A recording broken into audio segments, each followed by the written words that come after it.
Hello dear student. In this video, we will learn what is an EST and what is an EMI, as well as we will learn which are the different power supplies. What is an EST? EST stands for electrostatic discharge. Now here, when any human body and electronic device come into the contact, then sometimes there may be the flow of charge from human body to that electronic component, and that electronic component maybe get destructed, or it may be not working properly next time if you want to use it. So that is an EST. So we have to take a precautions, preventive measures while handling devices, and it's a point where exactly we are connecting to any cables. So here what we can do for examples is that USB 2.0, USB 3.0 connector. Here this picture is showing that these points, suppose by mistakenly if we touch it, and sometimes if it is our body, it is flowing the high voltage current, and it has been get destructed, then it will not be used in the future. We cannot use that particular port in the future. So these suspectable points are just like a USB 2.0, USB 3.0, or the LAN points, or any other points that you can see into your CPU or even in the laptop. So we have to take some precautions. We have to handle it very carefully, these to prevent it from the EST.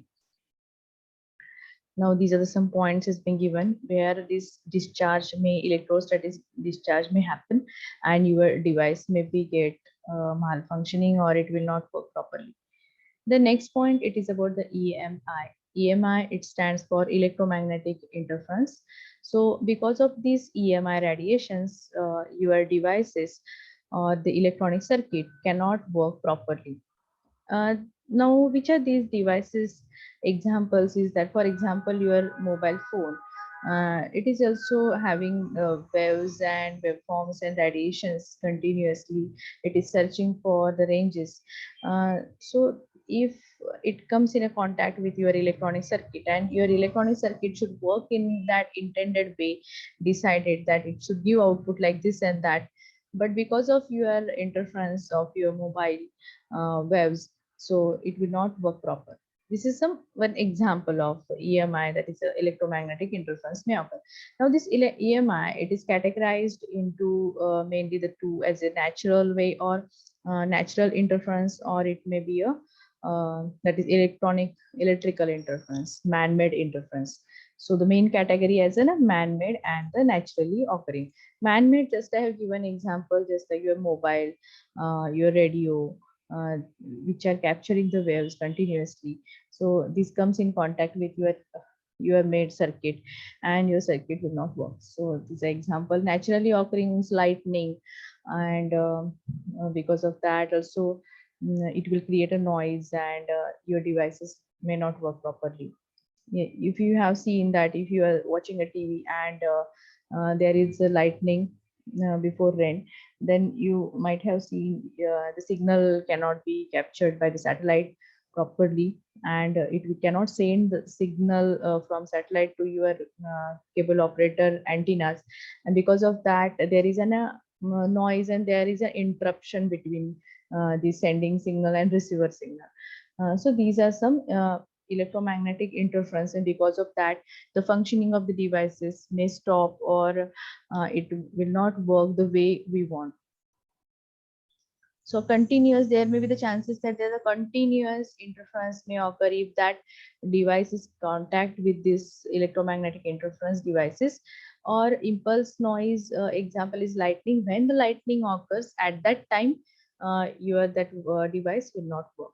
So this is about the EMI. So we have learned the 2.1 is a EST, and another one is a EMI. EST means electrostatic discharge. Our body, it is also carrying a current in the form of the electrons and the protons. So when it is carrying current, and sometimes that if it is carrying that voltage, and you contacted with that ports, USB 2.0, USB 3.0, LAN port, then it may not work properly. So that is an EST. And EMI means electromagnetic interference. Because of some radiations of your devices, uh, it will interrupt the working of the other devices. So that may be the natural or that may be the man-made devices. Then we will see what is a power supply. Just we have seen AC current and the DC current. AC current, you know that AC means alternating current. DC means it is a direct current. Alternating current, that is uh, used that all this current, it is flowing in different directions. That is an alternating current. Sometimes in a one direction, then again it reverses to another direction. And in case of direct current, it is following a one direction and it is a constant one. So this power supply, actually it is an electrical device, and this device, it is used to convert this input current into expected output current. For example, if I am having AC current at my home end, then I should convert it into a DC current for the proper supply or the constant supply of that voltage.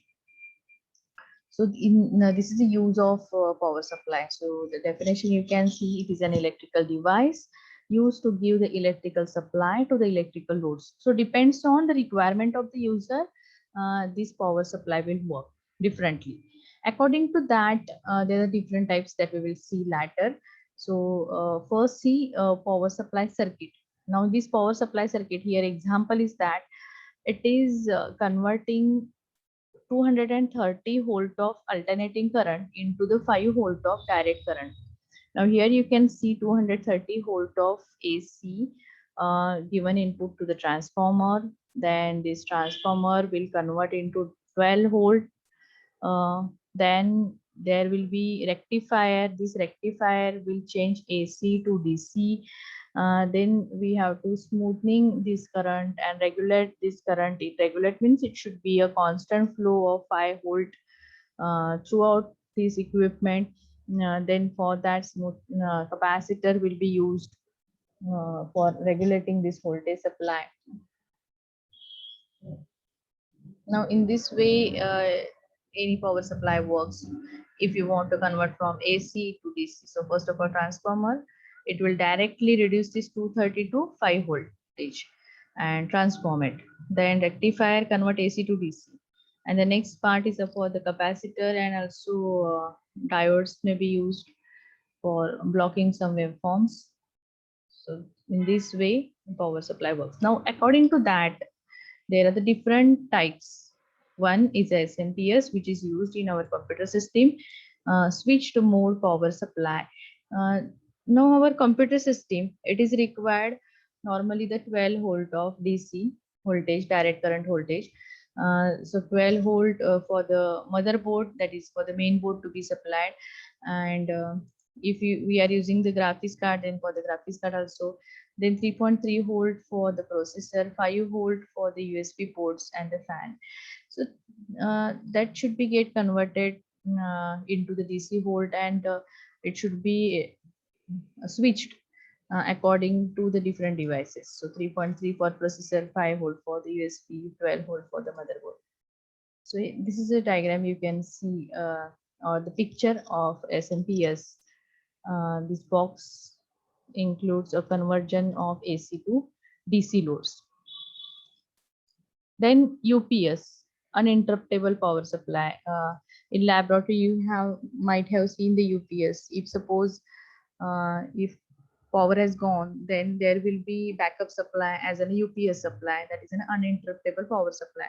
So these main line, if it is not working, then we can take a use of, or we can use this backup supply as in a UPS.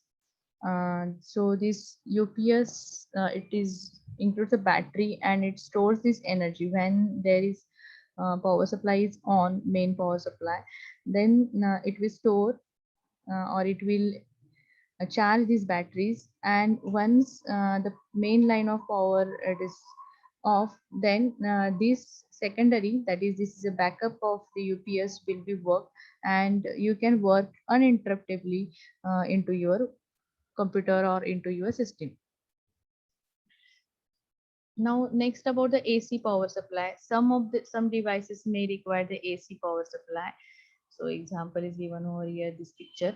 So, it provides a AC power supply. Some devices require the DC power supply. So, this is for the DC digital power supply. Then regulated power supply, another type. So regulated means it should carry the continuous same fixed volt uh, into that circuit. So it should carry the stable voltage. Then programmable power supply. Here the microcontroller is used, and this microcontroller will control the power supply. Suppose I want 12 volt, it will be converted to 12 volt remotely with the help of the microcontroller. If I want 5 volt, that will be converted to the 5 volt. And for that, it required some digital components such as GPIO or the RS-232 devices.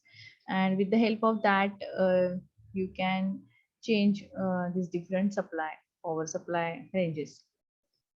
Computer power supply here, for the computer power supply unit, even though we convert it into the DC, for example 12 volt, but this 12 volt of DC supply, it is not required throughout your computer system.